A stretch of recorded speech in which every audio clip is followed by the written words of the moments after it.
Hello. Alright. Okay.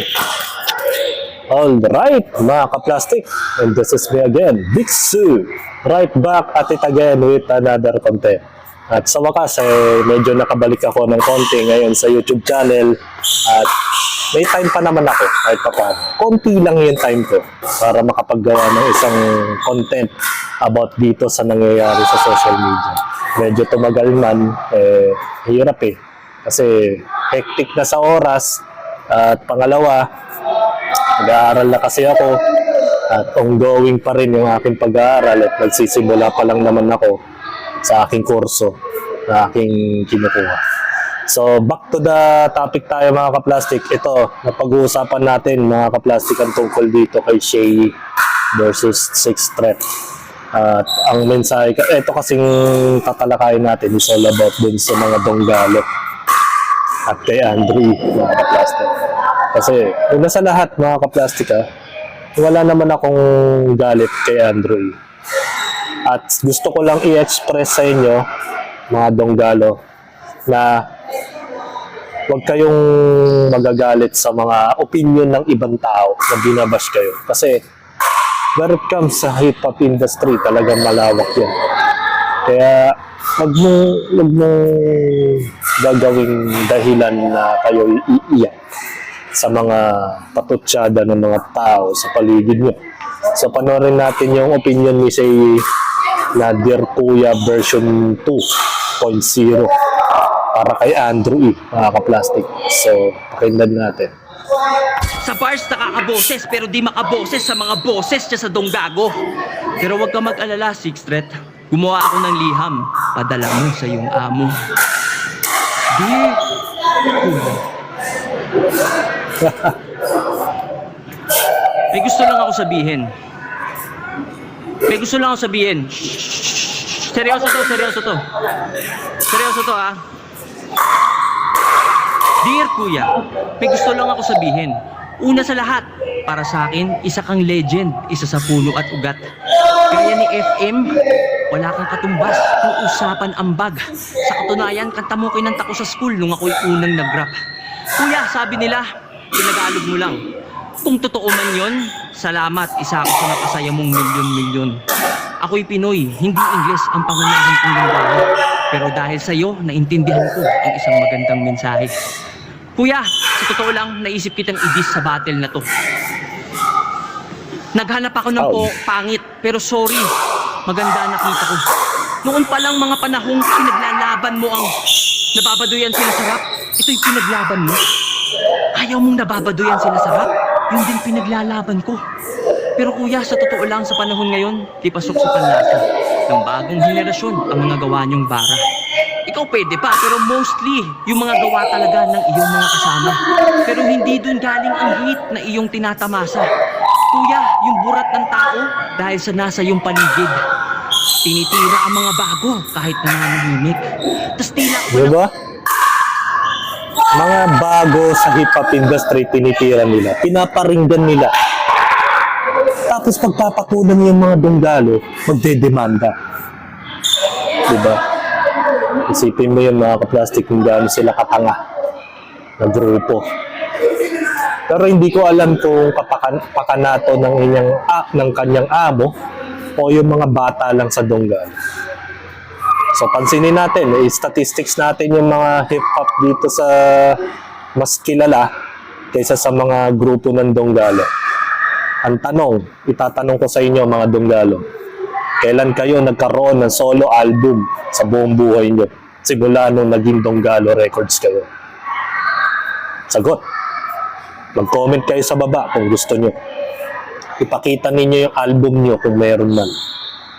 At nag-trending ba sa Spotify yung mga album ninyo? Aside sa pinasikat ni Andrew na ang Salbakuta, o sino pa ba yung mga rap group ng Donggalo ang sumikat ngayon?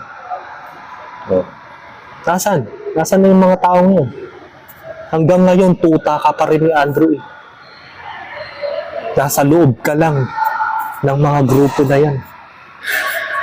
Tapos, nagyayabang kayo na marami kayong views, marami kayong heard sa Spotify. Eh ngayong Facebook page ng Donggalo Records, hindi na umabot ng 50,000 followers eh. Tapos yung tinitiran yung MC, 1 million followers na. O, diba? Sino ngayon ang mas sikat? Kasi cloud chasing na lang po ang pinapairal ng mga Donggalo. Siyempre, sino ang titirahin nila? Yung mga mas sikat sa kanila. Kasi kung sikat na sila, bakit pa sila papatol sa mas nakakababa sa kanila? Kung tingin nila, mababa yung mga MC na yan. Diba? Isipin nyo yung mga ka-plastic. Yung pinaggagawa ng mga kupal na Donggalo na yan. So, balik tayo sa video ni Shay. Sumasaway, yung amo tahimik.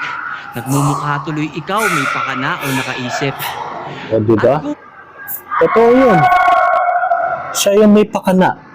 O, utusan niya yung mga bataan niyang Donggalong tanga. Yung mga tuta niya. O, yun, tirahin niyo to si ganito. Kasi may ginawang kasalanan sa social media, nag-trending siya. Like Looney, nahulihan ng marijuana sa basement, parking basement. O, ayun, paringgan mo, sirain mo yung karir ng tao. Tapos pag pinatulan ka, demandahan mo. Diyan tayo yayaman sa pagdedemanda. Diba? Ganun yun eh. Kaya wala nang MC pumapansin sa Donggalo kasi nga habang mentras na pinapansin mo yung mga Donggalo na yan, lalo lang yung magpapasar eh. Para silang mga buling bata na matapang lang mangasar kasi nga nasa bintana sila ng bahay nila. Pero pag nasa labas na yan, hindi na kaya makipagsabayan sa mga MC. Gets nyo po yung ibig ko sabihin? Diba? Mga Donggalo talaga, mga ulo. kuya, isa pa, pag-rap lang. Huwag mo palakihin. Nagmumukha ka tuloy pikon sa bagay na ginagawa mo rin. Danas ko rin ang matinding bash at ito lang ang akin. Pag di ka natakot na masira, doon ka na di kayang sirain. Tama. At sa mga matatanda, sa matatanda na kasama ni kuya, gusto niyo yung benefits ng pagiging nauna? Kampanan niyo muna responsibilities mga idol. Di kayo kinikilala? Makipagkilala kayo ng walang bit-bit na rifle. Oo. Kayo yung nakakatanda. Dapat mauna kayo maging humble. Kasi ang mga nauna dapat ang leader at ang leader nagli-lead by example. Di ba tama yun? Dapat yung mga nauna sa hip-hop industry, sila ang lead by example. Hindi yung magdadala kayo ng tapang tapos pagbabantaan mo yung mga MCing baguhan. Kasi nakikita nyo na umaasenso sa social media. Sumisikat at tumataas ang kanilang karir dito sa Pilipinas.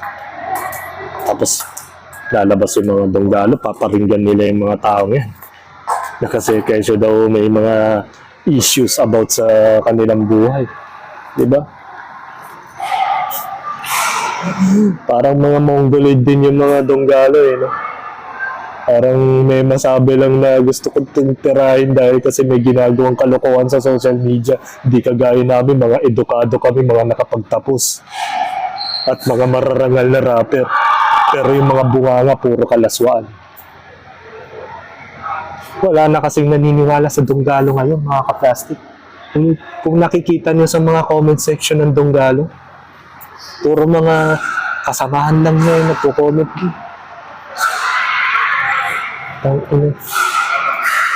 Sarao. Di ba? Mga ka-plastic, isipin nyo yun.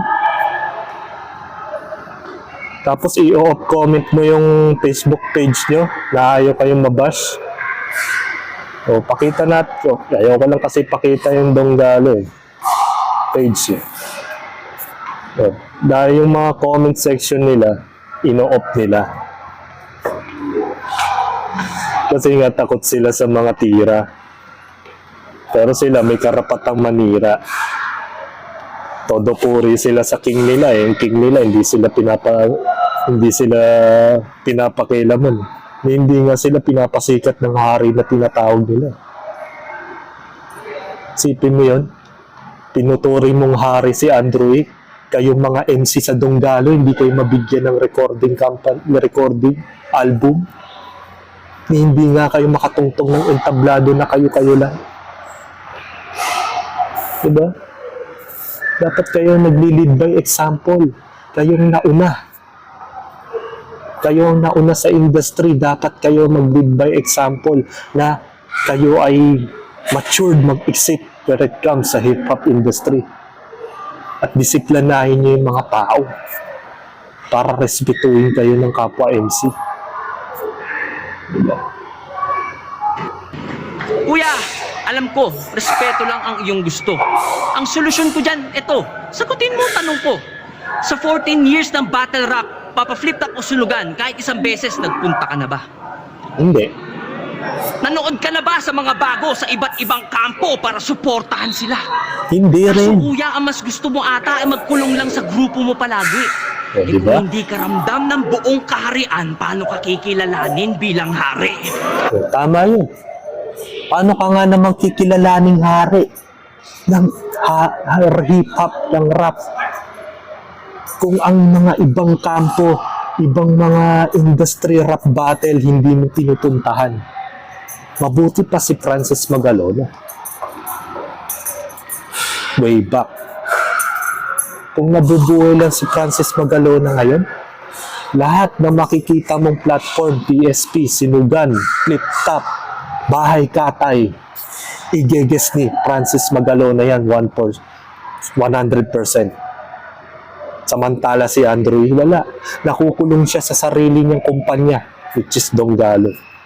Doon siya nagyayabang sa sarili niyang page. Tapos yung mga tangang netizens na naniniwala sa kanya kasi daw sumisikat yung mga kanta niya dahil nagmi-million views daw at lumalaki daw yung impression nila sa social media kahit hindi naman talaga. Diba? Dahil kung talagang hari ka ng rap, Andrew E., lahat ng mga rap battle industry sa Pilipinas, dayuhin mo. At ang hiling ko lang, mga kaplastika, ang hiling ko lang, matuloy, kung totoo man kung mangyari man sana, matuloy yung battle rap nila ni Syke. 3 rounds. Kahit pa sa PSP yan, sa Sunugan o sa Flip Top. Gusto kong makita talaga kung gaano kagaling mag-freestyle battle itong si Andrew E. Nagkakatalasan na ng kaalaman yan. Diba? Kung talagang hari ka ng rap, lahat ng mga nasasakupan ng hip-hop, lahat ng uri ng rap industry sa Pilipinas, pasukin mo. Magbisita ka doon. Hindi yung puro say hey, yo, pero kay yo-yo dun sa stage, wala ka naman nagagawa. Klaseng hip-hop yan. Well said talaga kay Shay, mga ka-plastic.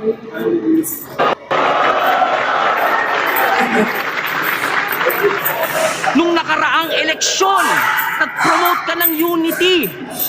Nakapag-unite ka ng 31 milyon. Kuya, ba't sa sarili mong community ayaw mong gawin yun? Oh, bigat nun, mga ka-plastic. Ang bigat nun. 31 million people nagawa niyang pag-isahin nung eleksyon, nakarang eleksyon kay BBM and Sara. Pero bakit hindi niya mapag-isa ang kultura ng hip-hop? Hanggang ngayon para paling kontinente na magkakahiwalay ng lugar at pinaghihiwalay sila ng kanilang mga paniniwala at inggit at galit sa isa't isa magpahanggang ngayon. Kumbaga, kung matatawag man na cancer, ang matatawag kong cancer yung Donggalo. Samantala yung mga ibang kampo ng hip-hop, nagkakaisa na. Nakikita nyo sa Flip Top, Sunugan, tsaka sa PSP ngayon. Lahat ng mga grupo ng hip-hop sa Pilipinas na kayang pag-isahin ni Enigma.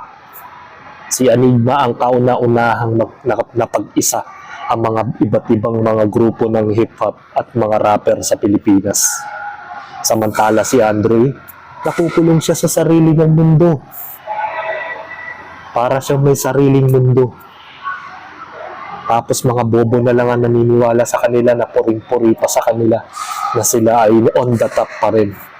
Kahit alam nila sa sarili nila na palabnaw na ang pangalang Andrew E. At hindi nga sila kilala ng mga bata. Sino ba si Andrew E? Yan, tagalinis ng ano? Baka mademanda ako. So, hanggang dito na lang ang aking opinion. Balik na naman ako sa study, mga ka-plastic.